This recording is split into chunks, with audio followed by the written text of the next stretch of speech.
Bon matin, bonjour, bonsoir tout le monde et bienvenue à ce 55e épisode des Sommeliers de la lutte. Ici Max Perriard qui est en compagnie, dis-je, du grand, du séduisant Pierre Gastonguay. Comment ça va, Pierre? Ça va bien, mon Dieu, avec des compliments comme ça. Ça peut pas mal aller. Ça va bien, ça va très bien. Là, vous écoutez, on est lundi présentement quand vous écoutez ça dans vos oreilles. Nous, on enregistre, on est samedi et j'écoutais les qualifications pour la Formule 1 qui se déroule présentement au Canada, qui est présentement à Montréal. Ça vient tout juste de se terminer, les qualifications. Donc, je suis pas un grand fan de Formule 1. Quand c'est à Montréal, c'est le fun. Parce que on sait que c'est comme pas loin à côté ici. Là, on sait que ça se passe là-bas. Puis on sait qu'il y a plein d'autres choses qui se passent aussi là, en dessous de tous ces événements-là. Ça me tente pas de rentrer là-dedans parce qu'il y a un côté très dark à la Formule 1. Ça me tente pas de rentrer là-dedans. Mais j'étais un grand fan. On s'est rendu compte, moi et ma copine, on a été fans à peu près dans les mêmes années de la Formule 1. Donc de genre 97, 98, début 2000, là, quand il y a eu la... Michael Schumacher, mais tout ça a starté avec Jacques Villeneuve, donc la feud qu'il y a eu, parce que la lutte, la feud qu'il y a eu entre Schumacher et Villeneuve, et après ça, la domination de Villeneuve qui s'en s'est suivie. Donc, je suivais un peu la Formule 1 dans ce temps-là, et c'est pas quelque chose que je suis assidûment, mais c'est le fun. Quand c'est au Canada, il y a une petite affaire comme « Hey, j'ai déjà fait du vélo là où ils sont. » Fait que il y a ce côté-là qui est bien le fun. Fait que vous, si vous suivez un peu la Formule 1, vous savez qui a gagné le Grand Prix du Canada. Moi, je sais pas encore, on va le savoir demain. Fait que voilà, c'est ça qui se passe présentement. Le grand, le séduisant Pierre Gastonguay regarde la Formule 1. Fait que je suis aussi quelqu'un de classe un peu. Ah oui, très classe. Quoique, c'est ça. Moi, quand ça arrive en ville, je sais jamais vraiment là, c'est quand la date. Parce que moi, c'est pendant une période de ma vie où je suis tout le temps en rush là, que ça arrive. Sauf que je le remarque en me promenant en vélo dans la ville.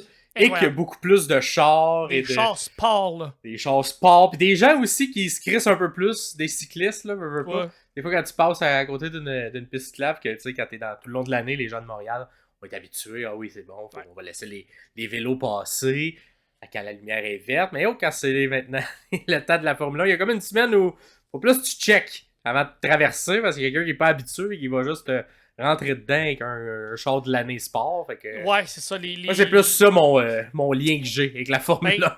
On s'en allait à Ottawa vendredi, puis on a pris l'autoroute, puis on fait voyons, je conduis, puis je suis en deux Land Rover de 150 000. C'est pas des gros modèles tant que ça, mais c'est peut-être des modèles à 300 000, des gros Land Rover, des gros SUV, là. Pourquoi je suis en deux Land Rover sur le highway à Montréal? Puis c'est la Formule 1. Ben oui, c'est normal. Oui. Qu'il y ait des licences du Massachusetts avec un... c'est ça. Plein de gens. Plein de gens, puis des grosses voitures sport. Donc, fuck l'environnement. C'est ça. Voilà, finalement, un petit peu ça, mais gars, peu c'est la vie. Que veux-tu? C'est ça, la liberté, ce que ça donne. La liberté. C'est ça. C'est le fun, mais des fois, il faut accepter aussi que pas tout le monde qui est dans la même liberté que nous. Non, c'est ça. Et c'est ça. Sinon, on vous rappelle le spectacle qui a lieu ce vendredi 14 juin, 19h30, à l'Adversaire à Montréal, dans le cadre du Minifest. Ça va être Minifest Mania. Donc, moi et Pierre, on va vous faire des blagues qui ont rapport à la lutte. Un spectacle d'1 heure bien tassé. On a hâte d'être devant vous. Fait n'hésitez pas à acheter des billets en dessous dans les commentaires et en parler à vos amis si vous êtes dans le coin de Montréal. Faites ça vite parce que c'est pas une grosse salle. Il y a peut-être, je sais pas, une trentaine, quarantaine de places. Donc, ça part assez vite si vous voulez être certain d'avoir des billets. Achetez-les tout de suite pendant qu'il en reste encore. Parce que des fois, même que vous n'achetez pas, vous dites, je vais attendre la journée même. Ça se peut qu'on soit déjà sold out, puis là, peut-être même vous allez présenter sur place. On vous laissera pas rentrer. Là, vous allez être en maudit après nous, mais c'est pas notre faute, c'est juste que c'est une petite salle. Fait que achetez vos billets tout de suite. Juste pour être certain, là. Pour être certain.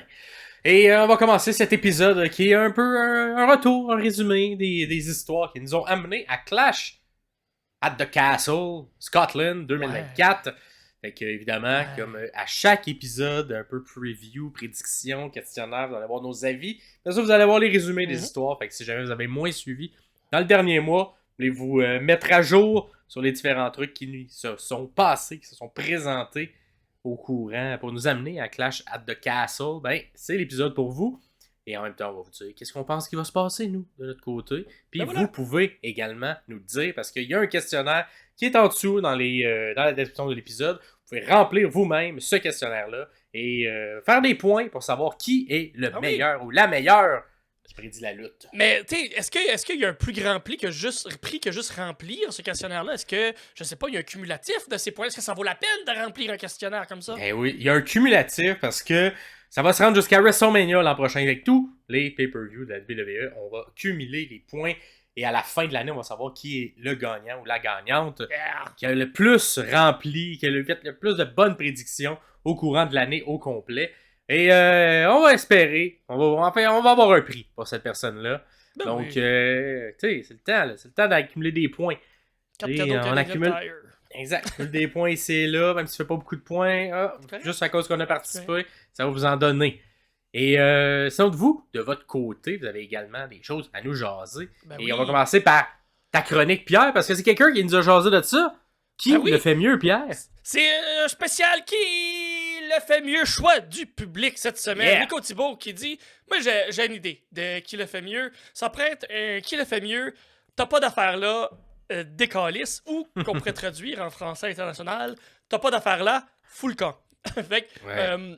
Donc, il nous a proposé 3 personnes, un peu du monde, du monde de la lutte finalement, qui a comme pas rapport là.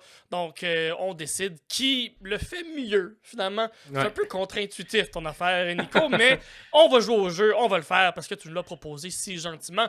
Donc, qui le fait mieux, t'as pas d'affaire là, Décalisse. Il donne Nico comme choix Donald Trump et ses multiples apparences à la WWE. Ça, c'est un peu en lien avec la chronique que Maxime a fait, la critique sociale qu'il nous a fait avec Donald Trump il y a quelques épisodes. David Arquette, qui a été World Heavyweight Champion de la WCW fin des années 90, ça a été... Il y a eu des émeutes, il y a du monde qui sont encore en tabarnak après David Arquette pour avoir gagné. Ben, aussi Vince Russo pour avoir gagné. Ou c'était Bischoff, bref, n'importe quelle personne. C'est Vince Russo. C'est Vince Russo, voilà. Me semble que oui aussi. Donc, David Arquette ou Jacques Rougeau et son podcast qui se passe dans un terrain de camping au Québec, dans le coin de Rawdon. Donc, qui, d'après vous, d'après toi, Maxime, le fait mieux dans la catégorie « T'as pas d'affaire là? » Écoute, c'est sûr, ce que ça sera pas, ça va être Jacques Rougeau, parce que Jacques Rougeau, tu sais, il fait un podcast, il est dans son... C'est quand même, comment je pourrais dire? C'est quand même divertissant. C'est divertissant, c'est ça le mot, divertissant. Voir des petits clips de tout ça, moi ça me fait quand même rire. Je trouve que ça fait des bonnes anecdotes. Ouais. Bon, c'est sûr que... c'est pas parfait. Pas parfait, mais en même temps, c'est ça qui fait que c'est parfait. Fait que tu sais, Jacques, un peu, c'est ça. Jacques est au-delà du personnage de lutte, un peu un personnage aussi dans l'univers au Québec. Si vous ne le connaissez pas, là, c'est un lutteur qui a fait un petit run quand même à la WWE dans les années 90 environ avec le personnage d'un policier monté là, de la gendarmerie royale du Canada. Les Québécois aussi par la suite, mais il est surtout connu là-dessus. Donc, Jacques Rougeau, il vient d'une longue famille. C'est un fils une longue famille de lutteurs. Et ses enfants également luttent, mais ils n'ont pas encore apparu dans une des grandes entreprises, si on veut. Là, donc, ils sont plus au niveau indie et aide papa avec ses spectacles. Fait que c'est juste à cause qu'il a quand même lutté, c'est ce que c'était ces années-là, cette époque-là. Fait que il a le droit d'être là, puis même si le podcasting peut-être pas sa grande force, ça me fait quand même sourire quand j'entends des anecdotes sur son podcast. Absolument. Moi, je vais assurément dire David Arquette, juste parce qu'il gagne une ceinture, puis ça n'a pas de bon sens. Moi, j'étais et je suis encore parmi les personnes qui l'ont un petit peu à travers de la gorge, cet angle-là bizarre que... selon moi, commencer à signer la fin de WCW. Oui. Donc, faire gagner une ceinture de lutteur à quelqu'un qui n'est pas un lutteur ou qui n'est pas capable de lutter réellement. Mais bref, l'histoire qui entoure tout ça, c'était ça. C'était genre méta puis très court-termiste dans la vision de cette histoire-là. Ouais. Et je pense que ça a moins sa place. Après Trump, c'est un peu comme on en a jasé dans le dernier épisode. Pas ma personne préférée, mais au minimum, son personnage avait rapport là, dans le contexte de l'histoire. Puis tu sais, il y a bien des fois que je l'aurais enlevé de là. Mais mettons, juste pour les premiers trucs où il est juste host de WrestleMania 4-5, À la limite, c'est correct, cette apparence-là. Il fait pas grand-chose, puis c'est juste dans son casino que ça se passe. Fait que, ouais, je pense que c'est David Arquette, moi, des trois. Pour répondre à ta question, Nico, toi, Pierre? Ouais, ça va être David Arquette, moi aussi, pour à peu près les mêmes raisons. Par contre, je vous suggère absolument pas son documentaire, c'est qui You Cannot Kill de David Arquette. C'est pas très bon. C'est un peu mollo comme beat. L'arc narratif est très basé sur quelqu'un qui a un très gros ego. Fait que je ne vous pas si vous l'avez déjà écouté. Tant pis pour vous, mais c'est pour les curieux, là, ça vaut la peine quand même d'aller voir là, si vous voulez l'écouter en fast-forward. Ça peut s'écouter, mais moi aussi, pour la personne qui a le moins rapport là, je comprends que c'est un fan de lutte, qui adore ça, qui comprend les codes, comprend les règles. Maintenant, il est plus considéré lutteur parce qu'il a quand même eu. Il a fait un training pour ça. Ça reste que dans le temps-là, quand il a gagné la ceinture WCW, je suis d'accord avec toi, Maxime, ça fait comme pas rapport à ce moment-là. Moi, j'étais pas attaché. Surtout au moment où on aurait dû clairement donner ça à Diamond Dallas Page. Là, ouais. Des pays, c'était comme là, c'était ça son heure, puis à la place, on l'intègre dans l'histoire, mais. Ça s'est jamais fait. Donnez-y sa belt et puis donnez pas ça à Arquette, là, tu sais. Fait que. Mais en tout cas, dites-nous, vous, dans les commentaires. Parce qu'on en parle encore, hein, fait qu'il y a quelque chose là-dedans qui a quand même un peu marché. Ouais, on en parle encore, mais c'est mort quand même comme compagnie. Ouais. Mais est-ce que ça vous met en furie? Est-ce que vous êtes un fan de David Arquette? Peut-être que vous avez mis le documentaire que moi je n'ai pas aimé. Dites-nous-le dans les commentaires direct en dessous ici. Si vous nous écoutez à l'audio, venez nous parler sur Facebook, sur Instagram. On est là aussi, puis on vous lit, on prend vos commentaires. Et faites comme Nico, Thibaut, et proposez-nous des chroniques. Ça peut être qui le fait mieux. Ça peut être push, Burry, changement de gimmick. Ça peut être vous pouvez inventer une chronique et nous la proposer. On est prêt à essayer bien des affaires avec vous. Question lutte et question chronique. Donc, merci, Nico, pour ta suggestion. Réponds-nous, toi. Tu nous poses la question, Nick, mais toi, c'est toi? Hein? Et on va enchaîner avec ma prochaine chronique, justement, Push Burry, changement de gimmick. Push Burry, changement de gimmick. Push Burry, changement de gimmick. Et cette semaine, c'est les... C'est les Young Lions. C'est les petites personnes qui sont montées du côté de la WWE qui ont commencé. On va dire depuis le draft. Là. Il y en a qui ont commencé un petit peu avant, un petit peu après. Mais mettons depuis le draft. Qui a commencé depuis le draft? Et les trois plus grandes. Il y en a plusieurs qui ont commencé, mais j'ai sélectionné. C'est ça qu'on voit, c'est ça. Qu'on voit le plus à l'écran pour l'instant. Fait que qui tu push, qui tu bury, qui tu changes la gimmick entre ces trois, tu dois choisir une chose pour chaque personne. Fait que c'est Carmelo Hayes, Lyra Valkyria ou Braun Breaker qui on pousse, qui on enterre et qui on change son personnage parce qu'il vient d'arriver puis c'est pas bon. C'est fou. Ça qui est fou, c'est que les trois viennent d'arriver. Les trois sont un peu dans tout ce genre de changement-là où ils veulent tous avoir une push, ils veulent tous essayer de pas être bury, puis peut-être qu'un changement de gimmick leur est bénéfique. Carmelo Hayes, je le bury, je trouve que c'est lui qui shine le moins présentement, pourtant c'est lui qu'on avait comme en plus haute estime.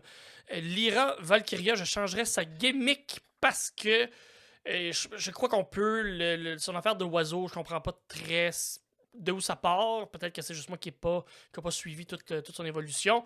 Mais je pense un changement de gimmick. Je sais pas si ça pourrait être bénéfique pour elle, mais je pense que ça changerait pas grand-chose rendu là parce qu'elle est excellente dans le ring. Et Braun Breaker, on le laisse exactement où il est présentement. Il est en train de se faire pusher. On laisse une push. Moi, j'adore ce qui se passe avec Monsieur Breaker pour le moment. Donc, pour moi, c'est ça. On bury Hayes, on change la gimmick de Lyra et on garde Braun comme ça, finalement. Ouais, de mon côté, écoute, j'hésite entre enterrer ou changer la gimmick de Carmelo Hayes. Okay. J'allais avec enterrer parce que les deux autres choix, c'est ça, ça leur donner quoi de quand même de positif, mais c'est peut-être lui des trois qui mériterait plus de changer sa gimmick parce que clairement ça ne percole pas en haut présentement. Mais comme il faut quelqu'un qui soit enterré, ça va être lui, moi, que je vais vers enterrer. On dirait. Ils l'ont essayé parce qu'ils ont changé sa gimmick qui est passé quand même d'un face-ish qui arrive à un heel qui se vante d'avoir été le premier pick. Fait que il y a un peu de ça là-dedans, I guess. Ouais, on va voir. Mais gars, moi je l'enterre, comme on fait un peu déjà présentement. Ensuite, Lyra Valkyria. Moi, j'haïs pas ça, moi, le côté du oiseau. Là. Évidemment, on va le savoir dans les prochaines semaines, mais il y a toute l'infographie du oiseau aussi dans le clan de Uncle Howdy. C'est ça, là. Est-ce que ça peut avoir un lien? Je sais pas, mais clairement, elle fait très bien si elle voudrait être à l'intérieur de ce clan-là, de représenter ce clan-là avec le style et le visuel qu'elle a. Fait que je vais te dire, push Lyra Valkyria, elle m'a beaucoup impressionné. C'est quelqu'un aussi en bas qui était souvent mis dans des matchs de championnat alors, à NXT et qui était celle que je connaissais le moins puis qui à chaque fois me surprenait. Fait que j'ai l'impression qu'elle a vraiment un très bon niveau in-ring qu'on voit les dernières semaines. Et elle surprend beaucoup. Donc, un petit push peut-être pour. C'est sûr qu'on n'a pas encore de ceinture de mid-card niveau féminin, mais peut-être que s'il y en avait une, j'y donnerais pour commencer à y faire gravir les échelons. Et notre ami Braun Breaker, qui a aussi une bonne gimmick, mais gars, je vais changer sa gimmick. Ben oui. Il va vers quoi? Peut-être qu'on pourrait y aller vers. Là, il est comme un méchant badass. Fait qu'on pourrait y aller vers un gentil. Un gentil liche-cul, peut-être. Ah! Ok, ouais, peut-être. Peut-être, ben oui. Je sais pas, opportuniste un peu, mais se sert de ses ficelles qu'il a parce que son papa il fait partie de la business. Fait que, tu sais, il se met bien chum avec le directeur général, puis se tête des opportunités de cette manière-là. Évidemment, contrairement, c'est vraiment l'inverse de ce qu'on nous présente présentement à l'écran. Oui. Mais c'est ça, faut que maintenant quelqu'un soit change de gimmick vu que c'est ça le jeu. Ben fait que on va y aller avec Braun, Lyra qu'on pousse et Carl Way. Est-ce qu'on enterre? Dites-nous dans les commentaires si vous êtes d'accord. Si vous avez des meilleures idées de changement de gimmick également. Et qui entre ces trois? C'est difficile, les trois commencent. Fait que qui ça, là. entre les trois vous aimez le moins, puis qui vous aimez le plus, puis qui vous aimez le moyen. Fait que dites-nous ça dans les commentaires. Et on enchaîne avec notre retour sur les histoires qui nous ont amenés à Clash at the Castle, Scotland. On est là pour ça. Un deuxième pay-per-view de suite qui est à l'extérieur de l'Amérique du Nord. C'est bien vrai. Je pense que c'est une des premières fois que ça arrive, même quasiment un troisième, si on compte aussi le truc qu'ils ont fait en Arabie Saoudite. Fait qu'on est vraiment comme en mode international présentement. Ben oui. Tournée internationale, tu vois, la WWE. On vient quand même les semaines faire des spectacles de Raw et de SmackDown aux États-Unis. Ouais. Mais les pay-per-view, on les a mis à l'extérieur. Et je pense que c'est quand même une idée qui est le fun, qui est plaisante et qui donne la chance enfin aux fans à travers le monde d'avoir autre chose que seulement des house shows. Parce que c'était que ça qu'il y avait pendant vraiment, vraiment, vraiment longtemps. Fait que là, on commence à amener des pay-per-view. Puis pour vrai, gars, nous, ça fait juste commencer à 13h. Puis c'est pas si grave. Là. Je pense peut-être à une époque, on s'était comme dit impossible, on peut pas, faut tout le temps que les pay-per-views soient le soir. Mais on est dans un univers différent où les gens sont plus sur demande. Fait que, voilà. Mais là, à l'heure qu'ils veulent, puis ils vont l'écouter à l'heure qu'ils veulent. Là, ben oui, donc, ben oui. Je pense que c'est une bonne chose, ultimement. Je suis d'accord. Qu'on fasse ça. Puis ça permet aussi de mondialiser un petit peu plus le produit. On va commencer ça, Pierre, avec le premier match qu'on met sur notre description. Mais peut-être que ce ne sera pas le premier match de la carte. Un match par équipe à plusieurs. Ben oui, c'est Bianca Belair et Jade Cargill qui défendent leur titre dans une triple menace contre Alba Fire et Isa Down contre Shayna Baszler et Zoe Stark. Toutes des filles, à part Alba Fire et Dawn, qui eux sont une équipe qui était à NXT.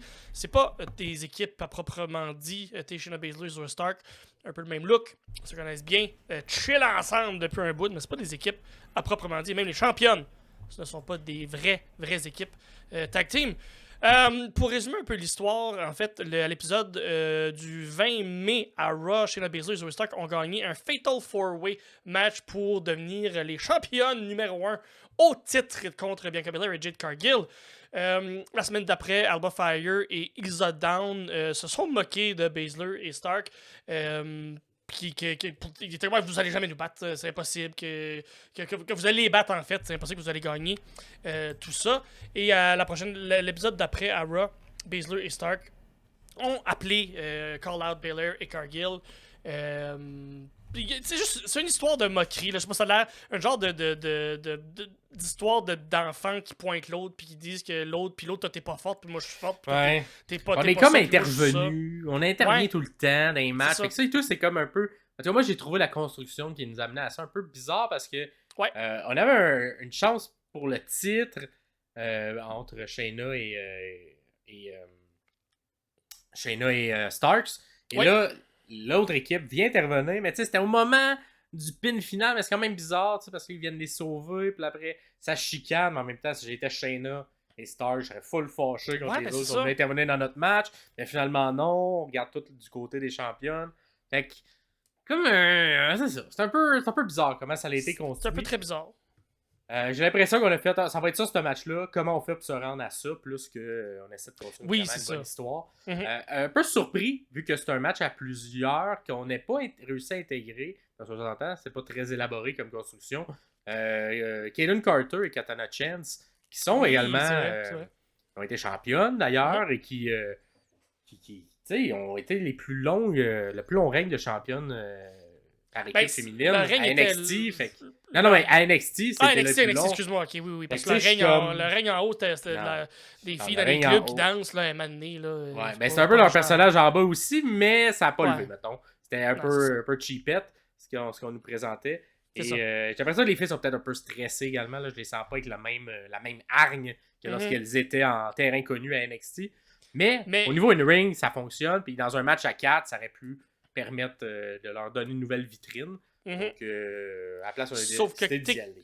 C'est écrit dans le ciel. Là. Ce qu'on fait, c'est qu'il va y avoir de nouvelles championnes, puis ils vont piner pas les championnes présentement. C'est pour protéger Cargill et Belair de pas avoir une défaite à leur carte. C'est ce qu'on fait présentement, c'est ce qu'on souligne, ou c'est ce qu'on va souligner, ou c'est ce que nous on voit avec nos yeux. En tout cas, c'est ce que moi je vois avec les miens, c'est qu'on va sûrement donner les ceintures à Fire et Dawn, puis qu'ils vont piner genre Zoe Stark. C'est ce que je prédis. Fait qu'on va enlever les ceintures sans avoir de pin. Toi, c'est ça ta prédiction. C'est ce que je prédis avec les nouvelles arrivées. Ben, nouvelles depuis peut-être 8 mois, mais qu'on voit pas vraiment Fire et Dawn qui sont des nouvelles championnes, et on va les pousser à partir de là. Sky. C'est intéressant. Moi, je pense, j'hésite, mais je pense que c'est encore peut-être, je sais pas. On dirait des deux, par exemple, je préférais Baszler et Stark. Mais j'avoue que c'est quand même... Ouais, je pense que je vais aller avec Baszler et Stark. Un peu plus vétérantes aussi, les deux. Oui, absolument. Avec aussi ce qu'on construit. Baszler mérite une run de titre, de peu importe le titre. Là. Ce qu'on construit aussi en coulisses, là, avec l'aide d'une peut-être manager qui va venir s'insérer dans tout ça. Oui, avec voyons, je me souviens pas de son nom. Celle qui est pas là depuis un bout, là, qui était en équipe avec Mandy Rose. Voilà, exactement. Donc, ok. Je vais y aller Baszler Stark pour effectivement peut-être protéger. Est-ce que tu penses qu'il y aura quand même une déchirure à l'intérieur de Belair et Cargill, ou ce sera seulement, ils restent amis, mais ils ont perdu? On commence peut-être à avoir une frustration de part et d'autre. Peut-être le début de peut-être quelque chose d'un turn qui va peut-être se passer à SummerSlam de la part de Belair. Je sais pas. C'est tough. C'est tellement, ils nous ont tellement pas donné d'indices. Ça peut aller n'importe où. N'importe où. Ils laissent pas de trail, de petites graines en arrière qu'on soit capable de suivre quelque chose. C'est très là. C'est juste là, cette histoire-là. C'est pas mauvais, mais c'est pas ce qu'il y a de plus excitant. Fait que le début d'une petite cassure, peut-être. Exact. Puis là, évidemment, nous, quand on enregistre, on n'a pas vu encore les Raw. Fait que peut-être que les choses ont changé. Peut-être qu'il y a des stipulations qui changent. Il y a des gens qui ont été ajoutés au match. Fait que ça sera mis à jour dans le questionnaire, inquiétez-vous pas, mais ça sera pas mis à jour dans ce qu'on vous le dit, parce qu'on le sait pas encore. On l'a pas vu. Donc, prochain match. Pierre, on y va du côté de une des bonnes histoires qui a été racontée au cours des dernières semaines. L'histoire contre Sami Zayn contre Chad Gable et tout son clan de la Alpha Academy. Un match en simple pour la ceinture intercontinentale. Sami Zayn détient depuis qu'il a battu Gunther à WrestleMania. Oui. Donc, l'histoire, écoute, il y a beaucoup d'histoires dans ce résumé. J'essaie d'être quand même bref parce qu'on en a quand même parlé beaucoup dans les épisodes, mais si vous n'avez pas écouté les épisodes, on va quand même vous le résumer. Donc, en gros, Chad Gable, avant WrestleMania, c'était l'entraîneur de Sami Zayn. Ils étaient les deux des gentils et ils s'entraînaient pour essayer de battre Gunther. Et là, c'était très un peu calqué sur Rocky Balboa, tout ça. Bon, Zayn finit par gagner. Et là, pour remercier Gable qui l'a aidé, il offre une chance à sa ceinture qu'il a remportée. Et là, deux gentils qui s'affrontent dans les poignées de main. C'est à Montréal, dans la ville de Sami Zayn. Tout le monde, c'est ça, un beau match classique, technique, super bon, que Zayn finit par remporter, qui un peu brise en dedans Chad Gable, parce que lui voulait gagner ça pour sa famille, pour sa fille, tout ça. Et là, je pense que quand il a vu Sami aller célébrer avec sa femme, il l'a pas pris et il a décidé de tourner méchant. Et un beau turn de méchant. Un beau turn de méchant. Là, le visuel où Sami essaie de rattraper les mains de sa blonde pendant qu'il se fait donner un souplex. C'est tellement beau. C'est très bon. Et qu'à partir de ce moment-là, ben là, évidemment, il a un peu amené dans la spirale l'entièreté de son clan, Alpha Academy, qui, eux, ils n'ont pas snappé un peu comme Chad Gable. Ce qui fait que dans les dernières semaines, t'as plus un Gable qui essaie d'être leader et de les faire tendre vers être méchant, mais ça marche. Ça marche un peu, mais ça marche plus ou moins parce que on dirait que c'est pas ça dans leur âme. Eux, ils ont plus des gens de comédie, tout ça. Ils veulent que les gens rient ou aient du plaisir. Avec Tozawa, Maxine, Otis. Moi là-dedans, mais Otis, tranquillement pas vite, tu sais. Il n'a pas le choix. Il suit son boss. Au grand désarroi de la foule. Qui aimerait donc ça? Qu'Otis tourne, qu'Otis devienne gentil, qu'Otis n'écoute pas Chad Gable qui lui dit de tricher, qui lui beaucoup dit... Beaucoup d'empathie pour Otis. Exactement. Fait que c'est ce qu'on nous a construit autour du dernier mois et demi. Un Chad Gable qui demande à son clan de tricher et que son clan s'exécute plus ou moins. Dans certaines fois, ça marche, certaines fois, ça marche pas. Ça y a coûté un peu le match en Arabie Saoudite, malheureusement. Otis, par erreur, a frappé Gable. On a continué cette rivalité-là. Braun Breaker, on l'a comme sorti de cette rivalité-là, qui a comme fait partie prenante un peu de quelques matchs. On l'a sorti de là pour revenir à un 1 contre 1. Et on est rendu là. Nous, on n'a pas vu le Rudler dit. Peut-être que ça l'avance un petit peu l'histoire entourant ça, mais on n'a pas eu de turn encore de Tis. On n'a pas rien. Fait qu'il il va être dans le coin. Est-ce qu'il va avoir un impact quelconque dans le match? On s'entend, c'est un match simple. Il ne faut pas se qu'il y ait d'intervention, mais c'est si vite arrivé quelqu'un qui se fait frapper par une arbitre ou qui se fait déconcentrer par une arbitre. Donc, est-ce que ça va être une des questions dans le questionnaire? Est-ce que qui du clan de Alpha Academy, est-ce que quelqu'un du clan Alpha Academy va intervenir au profit de Chad Gable, va lui faire permettre de gagner la ceinture, ou au contraire, quelqu'un du clan, le clan va se retourner contre Chad et le laisser seul, parce qu'il y aura... c'est un peu dans ça. Donc toi, Pierre, qui t'as à travers cette longue histoire? J'adore vraiment cette histoire-là. Je trouve que c'est bien fait, c'est bien monté, c'est bien construit, c'est le fun. Puis ça a été fait quand même sur quelques mois. Ça n'a pas juste commencé avec t'es pas fin, moi je suis fin, puis on va se battre. Il y a vraiment eu une belle évolution. Il y a eu un beau turn de fait. Maintenant, il y a des beaux. Ils nous ont laissé beaucoup d'avenues. Encore une fois, on n'a pas vu. Mais ça sent la fin. Ça sent la fin de l'histoire. Oui, absolument. Absolument, ça, je suis d'accord. Mais maintenant, ça va être quoi, cette fin-là? Je pense que moi, je vais y aller, là, je vais être bold là-dessus, là, mais d'après moi, c'est Chad Gable qui va gagner son premier titre en simple à la WWE à Scotland. Je le crois bien. Et ça va être avec un... Oh mon Dieu, un turn complet peut-être de son clan qui va le suivre ou l'intervention ou l'arrivée des Creed Brothers pour tasser le nouveau clan, l'ancien clan plutôt de Otis qui va peut-être péter sa coche littéralement puis qui va attaquer Gable. Je suis pas encore certain à 100%, je le serai peut-être jamais. C'est ça qui est le fun dans cette histoire-là, c'est qu'on ne sait pas où ça peut aller. Les Creed Brothers peuvent arriver, ils peuvent pas arriver. Peut-être qu'Otis va tourner, peut-être qu'il va être vraiment méchant finalement, puis qu'il va suivre son boss. Peut-être que Tozawa va péter tout le monde. On sait pas que ça peut arriver. Peut-être que Maxine va devenir bonne comme interprète. On sait pas. On sait pas ce qui va se passer. Puis Pierre, il parle des Creed Brothers parce qu'on a vu Gable en coulisses jaser dans le cours des dernières semaines aux Creed Brothers. Et ça, on commence à avoir le nez un peu. On connaît notre lutte de plus en plus et on sait qu'est-ce que Paul Lévesque aime faire. C'est le genre de truc qu'il aime faire. Quelques semaines avant que quelque chose arrive, il l'installe tranquillement. Et est-ce que c'est pour ça que Pierre distingue le fait peut-être que les Creed Brothers feront partie. Mais ça pourrait être intéressant, tu sais, qu'on ait un turn clair en milieu de match. Tout le monde part, les gens sont contents, Otis est redevenu gentil. Et que finalement, il y a quand même la victoire de Gable parce qu'un nouveau clan vient se greffer à lui. Puis qu'on a cette image-là. Je pense que ça serait quand même une bonne suite logique du match. Je pense que oui. Bref, dans tous les cas, on s'enligne pour une victoire de Gable. Est-ce que c'est sa première victoire de tous les temps en solo? On s'enligne vers ça. Moi, je pense que je vais y aller également pour Gable de mon côté. OK. Je m'attendais pas à ça de ta part. Moi, je pensais que tu allais rester fervent. Ouais, mais non, c'est ça. On dirait de la manière qu'on le construit. C'est parce que si on y va pas, puis on fait juste un peu jamais. laisser ça mort, c'est ça. Qu'est-ce que ça va être la prochaine chance? Gable, cependant, quand on regarde son histoire, ça a souvent été ça. On arrive à des matchs comme ça et finalement on n'a pas le payoff, on n'a pas la victoire qu'on devrait avoir pour légitimer ce lutteur-là. Fait que, on dit, il y a une partie de moi aussi qui est comme, c'est le fun d'y donner éventuellement quelque chose. Pauvre petit Pit, il n'a jamais rien. Il fait que pleurer et être seul dans sa maison, là, qui n'est pas remplie de ceinture parce qu'il n'en a jamais gagné. Il perd tout le temps ses culottes. Et ça. Fait que, on va y aller ça, mais tu sais, si ce qu'on se rappelle de ce règne-là, c'est que ça a permis de catapulter Chad Gable. Ça va être un règne très bien réussi par Sami Zayn. Je suis d'accord. Parce que ce légitime en battant Gunther et termine en catapultant quelqu'un en milieu de carte de manière claire.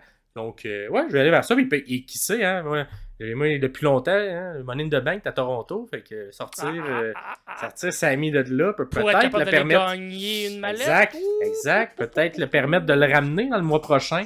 Donc, ça pourrait être intéressant parce que c'est ça. T'sais, Money in the Bank, c'est quand même le fun quand des gens locaux ils ont peut-être une chance, même s'ils ne gagnent pas. Ça crée une petite tension de savoir qu'il est dans le match. Fait que ça serait une manière de le sortir, fait que tout le monde soit heureux et finisse bien son été. Donc, ouais, avec ça, vous, dans les commentaires, n'hésitez pas à nous le dire, qui vous avez gagnant, ou dans le questionnaire directement, en cliquant dessus, vous allez avoir toute la carte, qui n'est pas très longue, mais vous allez avoir pour toute la carte répondre au match. Et nous dire vos prédictions. On va faire des petites statistiques avec ça, nous, de faire genre, il y a tant de personnes qui ont dit que c'était Sami Zayn qui gagnait. On va voir. Prochain match, Pierre. Laisse aller, deuxième match féminin de cette carte. Oui, c'est Piper Niven qui se bat contre la championne Bayley pour le championnat de la WWE féminin. C'est une histoire qui a commencé vers la mi-mai, je vous dirais, de Chelsea Green, Piper Niven, qui était comme en maudit après Bayley. Après que ils ont tous passé, ils ont perdu contre Cargill dans le Queen of the Ring Tournament. J'essaie de traduire au fur et à mesure dans le document que je suis en train de lire là. Finalement, c'est Cargill qui était supposé de se battre contre Niven dans cette soirée-là du 10 mai à SmackDown. Et finalement, c'est Niven qui a perdu. Ouais. Piper Niven a perdu. Je te dirais, surtout, ça arrive un peu de nulle part, là, cette histoire-là. Ben, c'est ça, j'essaie de faire des liens, j'essaie d'être capable de trouver ce qui se passe, mais finalement, c'est juste Chelsea Green qui chiale pour chialer, parce que c'est ça son personnage, puis elle a sa chum à côté qui vient de Scotland, fait que, ben, elle va se battre contre la championne Bayley, puis Bayley, nous, on l'aime pas, fait que, finalement, ben, ça a été annoncé la semaine passée qu'il va y avoir un match de ceinture. Il va y avoir un match, et un petit push quand même pour la lutteuse locale, Piper Niven, qui arrive là. C'est un petit Raw, parce que c'est ça, la construction, c'est pas fait à long terme tant que ça, là. Non, c'est ça. J'essaie de trouver le point culminant où ça a tourné, puis c'est vraiment... Il y en a pas vraiment, c'est juste, il y a peut-être 2 semaines. On l'a annoncé. Ouais, c'est peut-être juste 2 semaines où Green et Niven ont attaqué Bayley après une défaite, une défense de titre, puis c'est juste comme ça que ça a parti. Exactement. Pas de championnat, pas de manière de se rendre numéro 1. Non, du tout. Juste... C'est chez elle, let's go, elle vient. Voilà. Qu'on a mis au micro, qu'on a décidé aussi de capitaliser avec l'accent. Hein, on lui a demandé de garder l'accent qu'elle avait et de ne pas essayer de rendre ça international, son anglais international. Fait que moi, j'ai bien aimé ça quand même, la voir. J'espère qu'on va la voir plus souvent, que ça soit pas juste un one-shot pour ce pay-per-view-là. Cependant, petite question qu'il doit y avoir dans le questionnaire et je te la pose en même temps ici. Est-ce que tu crois que Piper sera accueilli en gentil ou sera accueilli en méchante? Parce que Bayley est quand même aimé. Est-ce qu'on va rester que Bayley devienne l'antagoniste? Je pense que ça sera pas clair. Dans la foule, ça sera pas clair. Parce qu'on va entendre des youpies, on va entendre des bouts. Fait que moi, je pense que ça va être très dur à déceler exactement la réaction qu'on a pour elle. Peut-être un face-face dans ce cas-ci? Ou confrontation où les deux sont Je pense qu'on contents. va être capable d'installer assez vite dans le match que c'est Nevin qui lutte en heel et c'est... Parce que Bayley qui lutte en babyface underdog, ça fonctionne tout le temps au milieu. Mais surtout avec Piper, je pense que ça fonctionnerait bien également. Powerhouse, c'est ça, on n'a pas vu souvent Bayley se battre contre des lutteuses un peu plus powerhouse ou autant powerhouse que elle, je dirais. Donc, genre de voir comment une lutteuse d'expérience et de talent comme Bayley va être capable de s'adapter à ce style de lutte-là. Ben, ça fait 1 an qu'on la va lutter, surtout contre des japonaises, des petites lutteuses plus, comme même à la limite Becky, ou à la limite des lutteuses plus petites qu'elle finalement, où c'est elle qui littéralement qui contrôlait le match. Fait que genre de voir dans quelle optique elle va être capable de nous apporter ça, mais le Bayley en babyface underdog qui doit surmonter toutes les épreuves qui lui sont mises dans son chemin du match, ça fonctionne très bien aussi. Genre de voir, d'après moi, c'est Bayley qui gagne, qui reste championne. Je verrais pas pourquoi on mettrait cette ceinture-là sur Piper Niven. Pas qu'elle ne mérite pas, elle mérite pas qu'elle mérite pas éventuellement, mais elle n'est pas là présentement, Piper Niven, à ce point-ci. Et on va garder le champion local pour ce que je crois va être le main event. Non, ce sera peut-être pas le main event plus tard, mais risque d'être un gros moment de la soirée. Fait qu'on pourra en reparler quand on sera rendu là, mais je parle de Drew McIntyre. Fait que Bayley, pour moi, dans un match que je suis très curieux de voir. Puis de ton côté, Maxime, qui va gagner ce match-là? Ben, moi aussi, je vais aller avec Bayley pour les mêmes raisons que tu as dit. Quand c'est construit comme ça, c'est rare qu'il y ait un changement. Tout indique que ce n'est que pour faire plaisir à la foule locale. Absolument. Donc, on va y aller avec Bayley, mais j'espère qu'on va bien vendre Piper Niven. Et également Chelsea Green, qui risque d'avoir un impact à quelque part dans le match. On le sait, Chelsea use de sa voix souvent. Elle est excellente. Elle est vraiment dans ce rôle-là qu'elle a présentement. Et ça pourrait être drôle d'avoir Chelsea qui triche, mais que la foule est derrière elle pendant qu'elle le fait parce qu'elle aide Piper. Fait que, ça pourrait créer un effet, une atmosphère qui est plaisante à l'intérieur de ce match-là. Fait que dites-nous dans les commentaires ou dans le questionnaire ce que vous pensez de cet affrontement. Et justement, on enchaîne vers le prochain match. Fait qu'on a touché brièvement, l'impression que peut-être avoir un petit fond de réponse, fond de vérité.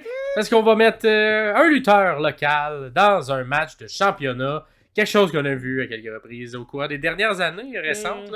Et c'est Damian Priest, le champion, qui se prend contre Drew McIntyre. Une deuxième fois, Drew, qui est dans un match de championnat à Scotland pour Clash at the Castle. La dernière fois, c'était il y a quelques mois, ça fait même pas 1 an. Là, mais c'était pas à Scotland, mais c'était un peu plus loin que chez lui. C'était pas à Scotland nécessairement. Okay. Mais il était local. Local, entre guillemets. C'est comme si tu mets Kevin Owen pour un match qui se fait au Manitoba local. Ah oui, il est local. Oui, non, c'était pas un bon exemple parce que c'était pas le même pays. Anyway, il était pas loin de chez lui, mais il était pas dans son pays local. Anyway, oui, t'as raison. Donc, ce coup-là, il est. Là, il est vraiment chez lui. Ouais, et on a la construction, en fait, de ce match-là. C'est fait un peu sur plus qu'un front. Parce qu'il y a eu beaucoup d'autres personnages qui ont gravité autour de cette histoire-là. Et on va commencer par la personne qui gravite autour de Drew, qui est CM Punk. Une histoire qu'on écrit à long terme depuis la blessure, depuis le Royal Rumble. Écoute, lorsque le petit 5 minutes que Drew a eu la ceinture, malheureusement, il l'a perdu par un cash-in de Damian Priest à cause que CM Punk, il l'a attaqué. Il l'a attaqué, ça lui a coûté. Et là, est-ce que CM Punk, on l'a pas vu au courant des dernières semaines. On l'a effacé, on l'a oublié. Est-ce qu'il va être là? Penses-tu qu'il va être là à Clash at the Castle pour avoir un impact quelconque sur ce match-là? Il va peut-être... mais moi, je pense que... pour la fin de ce match-là, puis ok, bon, on va se rendre tout de suite là, à la fin de ce match-là. Pour moi, c'est Drew qui gagne. Il va gagner dans un bon match. Il va réussir à aller chercher la victoire en gros babyface qu'il va être. Maintenant, est-ce que ça se termine avec une image de Drew chez lui qui lève la ceinture et on finit le pay-per-view? Ou on finit le pay-per-view avec The Cult of Personality, CM Punk qui rentre dans le ring et on a un face-à-face pour ce qui va être sûrement le match annoncé à SummerSlam. À faire Money in the Bank avant SummerSlam. Ouais, mais est-ce qu'on va gaspiller ce match-là pour Money in the Bank? Gaspiller, mais est-ce qu'on va le faire si tôt? Si on est si longtemps à travailler cette feud-là, aussi bien l'étirer jusqu'à SummerSlam. Mais moi, je pense que ça se rend à SummerSlam. Écoute, je pense que c'est très contre-productif si t'amènes... Si CM Punk est pas pour... n'a pas d'impact dans le match, donc s'il est pas en mode je coûte le match à Drew McIntyre, moi je l'amène pas. Je le laisse célébrer Drew parmi les siens. La foule risque d'être hostile vraiment intensément. Ouais. Surtout si Punk vient interagir. Fait que là, t'es comme, ça fait un turn heel de Punk ou on garde ça dans la petite capsule temporelle qui est ce pay-per-view-là. Ouais. D'après moi, ça va être difficile parce que, c'est ça. D'après moi, je pense, Punk, tu l'enlèves, tu le gardes. Peut-être à Money in the Bank, tu fais le rematch entre Priest et Drew. Et t'amènes après Money in the Bank. À ce moment-là, j'aime ça. Punk qui arrive. J'aime mieux ça. Moi, je pense que ça serait ça. Un peu plus la construction que je ferais. Cependant, c'est certain que si CM Punk intervient dans le match, coûte la victoire à Drew, t'as une grosse réaction, heat, forte.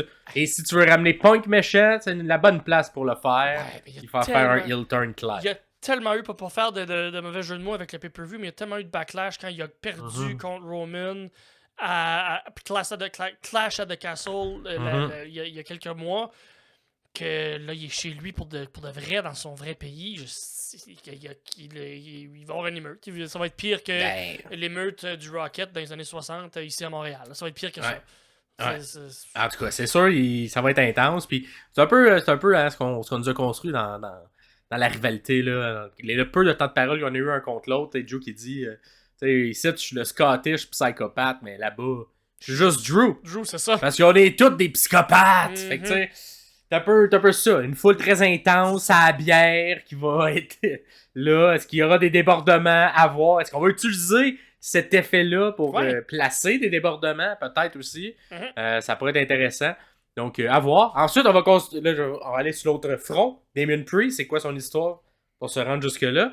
Donc, Damien Priest, qui est comme un rôle de champion, mais c'est pas clair. On l'a essayé au début gentil, un petit peu méchant, un petit peu gentil. Judgment Day, bon, prend le pouvoir, mais se fait un peu challenger par tout le monde sur le fait que, bon, il est-tu vraiment si bon que ça? T'as Gunther qui attend, qui va avoir son shot aussi à ceinture qui s'en vient.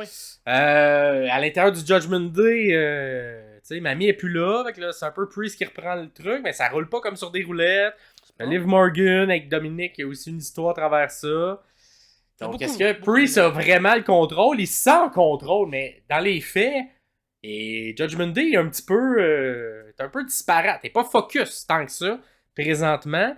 Et là, tu as Strowman qu'on intègre à travers cette histoire-là avec le Judgment Day, qui n'est pas directement face à Priest, mais que, tu sais, ça prendrait pas grand-chose pour que le focus de Strowman se tourne vers Damien Priest. Si Priest garde sa ceinture, d'après moi, ça serait le prochain challenger logique à avoir. S'il la perd, ben, d'après moi, de toute manière, ça va être la rivalité qu'on va construire, vu qu'il est déjà un petit peu Strowman en rivalité contre l'entièreté du Judgment Day. Fait que ça ressemble à ça un peu, la construction de ce match-là qu'on a fait sur 2 temps, mais qu'on n'a pas tant souvent vu Drew versus Priest, mais c'était plus l'histoire de Drew au complet contre l'histoire de Priest au complet, puis on se rencontre là. Fait que ça sonne transition, mais j'ai l'impression qu'il va y avoir vraiment un switch de ceinture, même si tout ça sonne pay-per-view de transition. Je sais pas à quel point il voulait faire cet aspect transitionnel-là. Moi, je pense qu'il aurait mis un court règne plus fort. J'ai l'impression qu'on a pris une poignée de Priest, on l'a lancé sur le mur, puis il n'y a rien qu'à coller. Fait qu'on a juste essayé de garocher un peu n'importe quelle version de Priest pour bien voir que finalement, il n'y a rien qui fonctionnait, qu'il était meilleur comme challenger que comme champion. Ce qui arrive quand même assez souvent. Puis souvent, c'est au 2e puis au 3e règne de ce genre de championnat-là où le lutteur ou la personnage ou la personne derrière le personnage comprend un peu plus les codes, donc va réussir à avoir quelque chose de mieux. Donc, est-ce que c'est ce que ça va faire avec Damien Priest, où son 2e, 3e règne va être vraiment quelque chose de plus mémorable, de plus gros, de plus grand? Je l'espère, parce qu'il le mérite quand même et il est excellent comme lutteur. Comme tu le dis, Max, il a de l'air tellement le fun, sympathique et gentil backstage en entrevue qu'il mérite vraiment d'avoir un règne qui le représente, mais c'est pas un règne que j'ai aimé particulièrement. Ce qu'on se rappelle le plus du Judgment Day, c'est pas cette histoire-là, en plus. Ça. À l'intérieur même de son clan, il n'est pas lui. l'histoire la plus intéressante. Fait que... Je trouverais ça juste normal qu'on change de ceinture, même si on n'était pas à Scotland, qu'on joue. Je pense qu'à ce moment-ci, il faut changer de champion, puis essayer autre chose, essayer une autre dynamique pour être capable de se rendre à Money in the Bank, pour après être capable de se rendre jusqu'à SummerSlam sans avoir à traîner un boulet, malheureusement, qui commence à être un peu plus boulet comme champion en Damien Priest. Ouais. Fait que je comprends que tu y vas avec Drew. De ton côté. Non, je vais avec Damien. Non, c'est Drew. Drew McIntyre, pour moi, qui sort champion chez eux. Dans ce que je crois va être le main event, mais encore là... Ça se peut. Ça se peut. Mais en même temps, ce serait la personne qui va suivre le match qu'on va décrire. On a mis Rhea dans le main event, on est en Australie. C'est ça. Il est possible de mettre Drew, main event. C'est la superstar, c'est la personne que tout le monde veut voir gagner. On a fait la même chose avec Zayn à Montréal, on a fait la même chose de plein d'autres lutteurs qui étaient plus locaux lorsqu'on arrive dans leur ville. Fait que moi, d'après moi, on va mettre ce match-là en main event. Si on le met pas en main event, cependant, on dirait que ça vient jouer un peu. Parce que si tu le mets en main event, là, je crois à la victoire. S'il est pas main event, d'après moi, tu finis pas le pay-per-view si c'est pas de jouer avec une ceinture. Fait que ça va être un indice un peu de où il va être placé, ce match-là. J'ai l'impression que s'il n'est pas main event, Cody pourrait se faire huer en main event. À cet endroit-là. Surtout, dans le monde. Surtout s'il perd puis que la foule décide qu'elle aime plus le spectacle qu'on lui présente. Là. Fait que, non. Dangereux. Fait que, à voir, mais moi aussi, je vais y aller avec Drew. Malheureusement, Priest, pour toutes les raisons qu'on a expliquées, ça rentre pas. Puis là, maintenant, oui, on est dans la période là, entre SummerSlam et WrestleMania. Comme à ce moment-là. Non, mais c'est tout le temps le moment où on essaie des choses. Ouais. Mais là, je pense que maintenant, il faut qu'on switch un peu la dynamique puis le changement de vitesse sur on s'enligne sur SummerSlam et non pas on continue d'essayer des choses pendant encore 2-3 mois. Faut une ligne directrice claire pour être capable d'avoir un bon show. Et l'histoire est super bien écrite entre Drew et Punk. Ben, c'est ça. Fait que mettez la ceinture autour de ça, tant qu'à ça. Ouais. Fait que je vais y aller avec Drew, moi aussi, de mon côté. Yeah. Dites-nous dans les commentaires qui vous mettez ou répondez au questionnaire encore une fois. Ça va nous faire plaisir. N'oubliez pas de mettre un petit like également, ça nous aide à l'aide de l'algorithme, à nous faire connaître.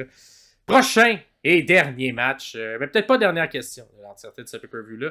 On a une histoire entre Cody Rhodes, qui est encore champion, contre AJ Styles. Un peu un rematch qu'on a eu de Backlash, où il était tellement phénoménal, AJ. Oui. Fait que là, il a réussi. Moi, j'ai bien aimé quand même la construction de ce match-là. L'exécution, je pense, ça aurait pu être mieux, mais sur papier, j'ai aimé l'histoire qu'on nous racontait. Ouais. Et avec la stipulation du match, parce que c'est un match I quit pour le championnat incontesté. I quit. Mais c'est ça. C'est ça. La manière qu'on l'a construit, exact.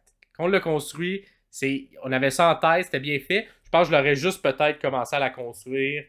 Peut-être même au Rumble. Ouais. J'aurais pu commencer à installer des éléments comme ça au Rumble en disant AJ, hey, c'est peut-être ma dernière chance. Tout ça. Commencer à parler de la retraite au Rumble qui donne une motivation de se rendre à Mania, qu'elle ne réussit pas, mais que finalement ça fonctionne après.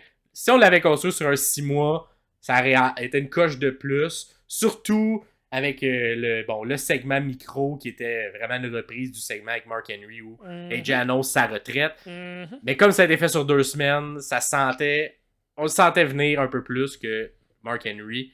Donc, mais la stipulation I Quit Match, c'est quand même intéressant. Ouais, parce que pour ceux qui n'ont peut-être pas suivi l'histoire, là, je vous l'aurais juste vite fait. Là, AJ Styles a perdu à Backlash en France devant une foule complètement feu. C'était incroyable à voir. Bravo encore pour les gens de la France qui étaient là ou les gens de l'Europe. Il y a peut-être des gens qui venaient d'ailleurs aussi qui étaient là pour être aussi craqués que vous. Donc, AJ Styles a perdu contre Cody Rhodes et qui a été voir Nick Aldis qui a fait comme j'aimerais savoir une deuxième chance. J'aimerais savoir un autre shot au titre parce que je sens que mon corps...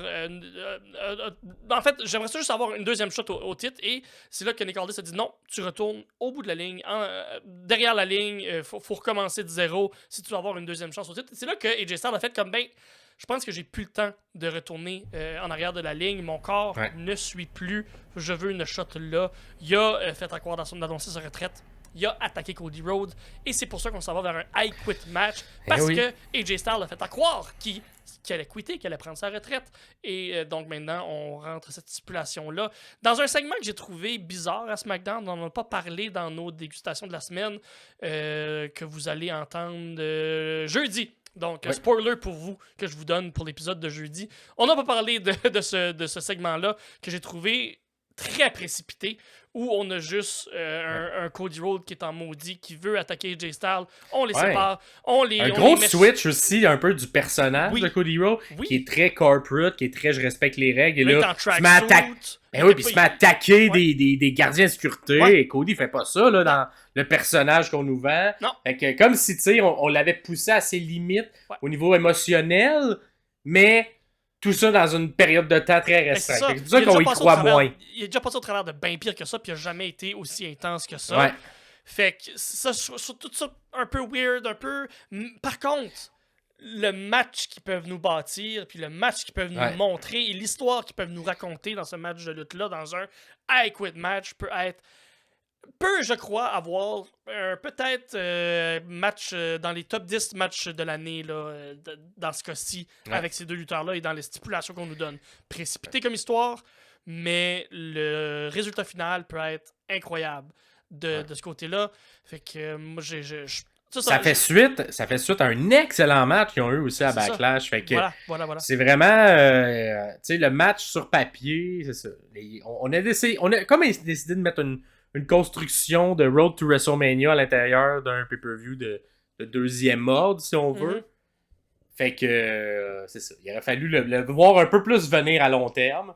Mais tu sais, évidemment, tu construis WrestleMania et tu penses pas nécessairement à ce qui arrive après.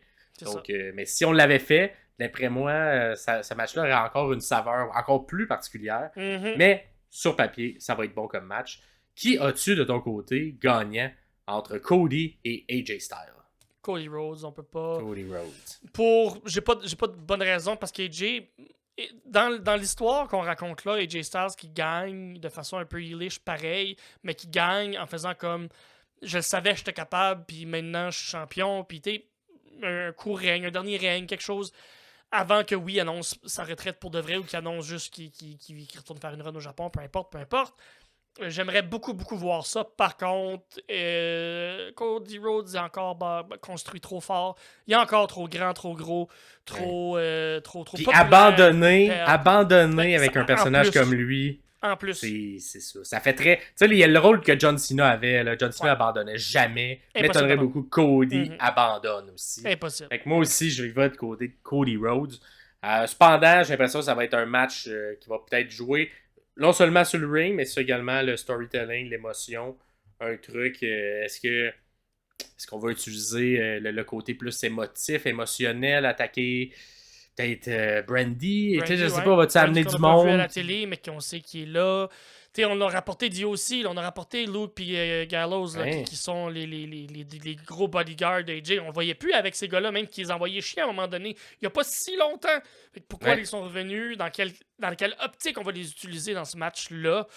J'ai hâte de voir, parce que là, ils sont là. Parce qu'il n'y a pas de disqualification dans un I Quit, donc il pourrait avoir des interventions, il risque d'en avoir. Dites-nous là également, dans le questionnaire, vous allez voir, là, il y a différentes questions qui parlent de ça, qui interviendraient potentiellement. Voilà. Donc, vous pouvez nous dire votre booking que vous pensez qu'il va arriver. Et ça fait le tour de ce match. Mais avant de nous quitter, on va faire un petit retour sur l'entièreté du pay-per-view. Je vais commencer avec un peu les questions plus classiques. Mais qui as-tu, on en a jasé un peu, mais qui as-tu comme main event de ton côté? C'est Drew et Damien. Je pense qu'on peut pas faire autre chose que ça. Parfait. Moi aussi, je vais. Cody pourrait l'être également avec AJ, mais j'ai l'impression, vu qu'on est là, on va y aller avec ça. Qui va ouvrir la carte pour toi? Zane Gable, commencez fort, commencez... frig, les filles en équipe. Zane Gable, on va ouvrir un bon match technique avec une histoire qui est le fun. Puis avec des grosses réactions. Si OTC est là, c'est des grosses réactions parce que tout le monde l'aime. Ça peut craquer une foule, je suis certain. Parfait. Écoute, moi j'hésite. Je vais peut-être y aller Cody et AJ pour ouvrir la carte.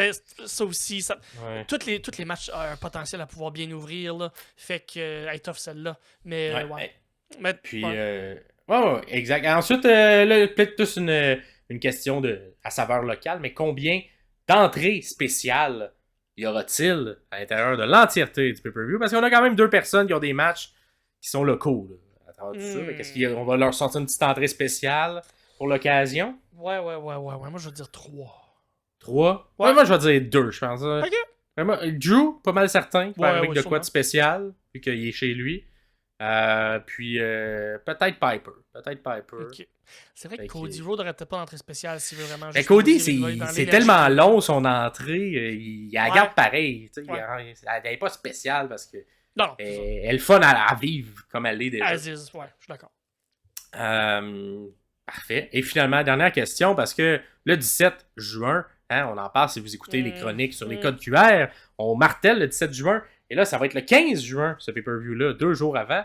Est-ce qu'il y aura autre qu'un code QR? Parce qu'un code QR, c'est pas tant une intervention, là, on en a à chaque fois, mais est-ce qu'il y aura quelque chose de physique? Une petite promo, une vidéo de 30 secondes, quelqu'un qui apparaît à l'écran, qui vient nous faire une menace? Est-ce qu'il y aura une quelconque apparition claire, autre qu'un code QR, du groupe qui arrive, qu'on soupçonne qu'Uncle Howdy est derrière ce groupe-là? Est-ce qu'on viendra ajouter notre épice à ce pay-per-view-là pour mettre la table au 17 juin, où il devrait y avoir un massacre selon les différents messages qu'on nous dit, hein? Si jamais vous n'êtes pas au courant, n'hésitez pas à aller voir, chercher dans notre librairie les codes QR. On fait une longue analyse, on est rendu au 5e épisode de ça. Fait que ça fait déjà 1 mois et demi que ça existe. Ouais. Fait que toi, est-ce que tu penses qu'ils vont apparaître ou rien de nouveau, seulement le code QR classique, mais qu'à l'écran, ils ne vont pas apparaître? C'est un pay-per-view qui n'a pas beaucoup de matchs. C'est un pay-per-view qu'on peut étirer. C'est un pay-per-view que là, je sais qu'il y a comme le match de Cody, puis de Cody et Jay, et le match de Damien, ainsi que Drew, c'est des matchs qui peuvent potentiellement être du 45 minutes. Donc, oui, même s'il n'y a pas beaucoup de matchs, il y a certains matchs qui peuvent être longs. Là, maintenant, la WWE commence à nous habituer à des pay-per-views moins longs, ce que j'adore, ce qui est très le fun pour nous. Mais ça laisse la place à pouvoir mettre des éléments de plus, du garnissage sur le gâteau, comme on dit. Ouais. Donc, même si on prend un 7 minutes pour avoir un segment un peu bizarre, un moment donné, une vidéo, package, quelqu'un dans la crowd, quelqu'un qui fait peur, quelqu'un d'entrevue weird, on a du temps pour être capable de mettre ça. C'est pas la seule raison pourquoi on le mettrait. Si on se base juste là-dessus, ce serait très niaiseux, en fait. Mais il y a aussi le fait que Nikki Cross est saveur locale aussi. Et on la soupçonne de peut-être faire partie du futur clan qui pourrait entourer les codes QR. Donc, je crois que pour répondre à ta question, pour avoir parlé trop longtemps, pour une réponse que je peux juste dire oui ou non, je vais dire oui. Oui, et ça sera Nikki Cross. Nikki Cross dans son personnage. De whatever, la version qu'elle va nous donner du Wyatt Six ou peu importe comment ils vont l'appeler là, à ce moment-là. Ouais. Après moi, ça va être un autre nom qu'on ne le connaît peut-être pas, mais on verra qu'est-ce que ce sera. Moi aussi, je pense qu'il va y avoir un petit teaser. Je pense que ça va se faire un peu comme il y a eu le retour de Bray Wyatt, le retour de Fiend. On va terminer le pay-per-view de manière semi-claire, mettre le petit logo, et là, quelque chose va se passer. Moi, je vais le voir. Moi, je crois que ça sera un avertissement très clair. Et on aura peut-être que ça va finir à la fin de cet avertissement-là. Je sais pas si on va le mettre vraiment avec une vignette claire ou quelqu'un qui parle. Mais moi, je vais dire, je crois que le leader de ce clan, donc la nouvelle version de Bo Dallas, fera une quelconque apparition. Et je crois également que la nouvelle version de Nikki Cross fera également une apparition. Mais c'est tout. 2 éléments sur potentiellement 6 personnages. Ou potentiellement plus, on sait pas. Hein? Plus, oui. Du dépendamment des peut-être plus que... C'est ça. Ouais. C'est ce qui est mis dans les rumeurs, mais tu sais, en ce moment, clairement, il y a le 4. Il y a 4 qui est mis très clairement. Moi, peut-être que ça va être un clan à 5 avec le leader, mais... C'était pas 6 avec personne. Ben peut-être une 6e personne, on sait pas, c'est ça. Mais j'ai l'impression qu'on va nous faire un petit tease, un petit avertissement, une petite peur de quelque chose. Peut-être kidnapper, parce qu'on a parlé du Chosen One, les Chosen One et Drew McIntyre, son surnom c'était Chosen One. Fait que si il gagne la ceinture, que tout devient noir, qu'il y a une vidéo qui part, qu'on revient dans le ring, plus de Drew McIntyre, une ceinture à terre, il est rendu où Drew, un message d'avertissement. 17 juin, le massacre. Ça termine comme ça, le pay-per-view. On se pose des questions, on en jase sur Internet pendant 2 jours. Et là, moi, je pense qu'il y a beaucoup, en tout cas, il y a beaucoup points, il y a beaucoup d'images qui peuvent nous amener vers que Drew également serait peut-être une première victime de tout ça. Avec les mots qu'on a utilisés dans ces différentes promos. Fait que ça fit très bien si Drew gagne la ceinture et que une fois que la célébration se termine, quelque chose arrive pour nous dire qu'il n'y a personne qui est en sécurité. Personne, parce que le massacre arrive. Fait que je vais dire oui. Évidemment, il n'y en a jamais eu encore, autre que des codes QR. Fait que ça serait quand même une grosse révélation. Fait que vous pouvez nous le dire, vous, si vous croyez que quelque chose arrivera avec ce clan-là, ou si on se garde tout ça pour le Raw. Mais c'est le fun des fois qu'il arrive des trucs dans les pay-per-view. J'aime ça, moi. Fait que, on va voir si ça se passe. Fait que dites-nous, vous pouvez répondre aux questionnaires en dessous dans la description. Commencer à accumuler des points dans le cumulatif de l'année pour peut-être remporter un prix à la fin à WrestleMania. Et sinon, suivez-nous, mettez des likes, dites-nous qui vous pensez qui gagnait, tout ça. Prochain épisode si vous êtes du côté de l'Europe et vous avez l'intention d'aller voir le pay-per-view, laissez-nous savoir c'est quoi vos appréhensions. Et si vous y avez participé, laissez-nous savoir comment ça l'a été. Parce que nous, on ne s'en parlera pas nécessairement de tout ça avant ou après le pay-per-view. Donc, laissez-nous savoir comment ça s'est passé. C'était comment le feeling sur place. C'était comment de voir la victoire de Drew là, live. C'est ça l'arrive. Oui, ça serait le fun. Puis c'est ça. Sinon, si vous nous suivez, si vous écoutez à l'audio, vous pouvez aller sur la page Facebook, Instagram, mettre des petits commentaires là, répondre à nos questions qu'on vous pose. Absolument. Faire le dialogue de cette manière-là. Et si vous écoutez sur YouTube, c'est directement en dessous. Pas besoin de chercher bien loin. Non. Ça fait le tour. Prochain épisode, ça va être un retour sur la semaine dernière, mais comme nos heures d'enregistrement sont pas claires, ça va être seulement du 3 au 8 juin. Ça va être le Raw jusqu'au SmackDown. Et c'est l'épisode de jeudi. On n'oublie pas, le pay-per-view est samedi dans l'après-midi. Fait que si vous voulez répondre aux questionnaires, important de le faire avant que ça commence, parce que sinon après, ça sera fermé. Absolument. Fait que, mettons, après SmackDown vendredi, là, ce serait le bon moment de répondre. Là. Comme ça, on a toutes les réponses de toutes, on sait où tout s'en va. On n'est pas stressé le lendemain, on sait qu'on a répondu. Si vous avez des éclairs de génie, vous pouvez aller modifier vos réponses aussi.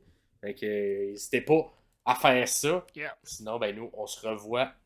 On a hâte déjà de faire le review de ça, mais ça va être dans une semaine complète. Fait que lundi prochain, à l'épisode 57, c'est là qu'on va faire un retour sur Clash de Castle.